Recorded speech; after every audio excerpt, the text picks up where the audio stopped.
Hi there, this is the final video looking at how we set up patient-specific regular monitoring. And though it might sound a bit odd, we're going to look briefly at how you can do this in bulk. There's two main scenarios, I suppose, here. One is where you're transferring from your old recall system to working with ours.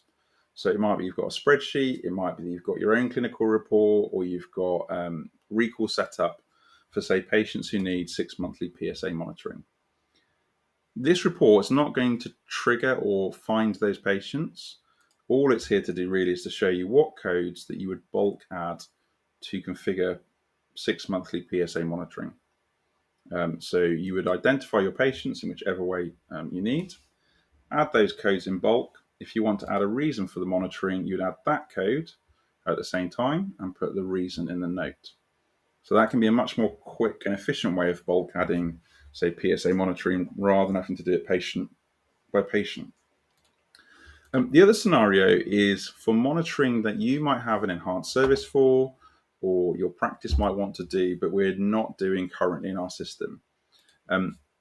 Generally, with our system, it's easy to add on extra monitoring and almost impossible at a practice level to remove monitoring that our system has picked up. So partly because of that, and partly because we don't want to overtest, we are trying to set the system up to look at what's kind of recommended guidelines. Within that, though, there are grey areas. There are things that you as a practice might think is really important, you want to do. But when we've looked at the kind of general spread across the practices we work with, and we've looked at the guidance, essentially our clinical governance committee have concluded we don't think it's warranted to kind of automatically add these. So a few examples here. These are patients with an ACE or an ARB on repeat with no regular BP monitoring.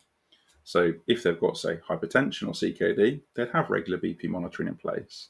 But if they've got no diagnosis like that, then they might potentially fall through the gaps, and you might want to make sure those patients have an annual BP. So all I would need to do is run the report, right-click and action, and add the recode. I would type the code in here. So the first one shows you the time frame.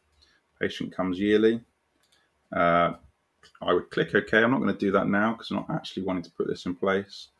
And then same thing again, but with the other code. And that's the one that we're using for blood pressure. The codes have to be added at the same time. It doesn't work otherwise. But it's an easy way for you to potentially put extra monitoring in place.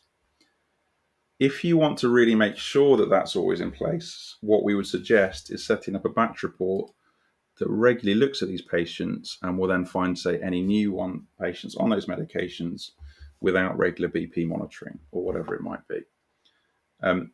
If there's a scenario you'd like to add in that's not in this list, you can either build your own report. It's not too difficult.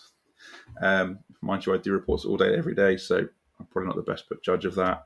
Or just give us a shout. That's no problem for us to add these in for you. And then you can use that to bulk add regular monitoring as you please. Thanks.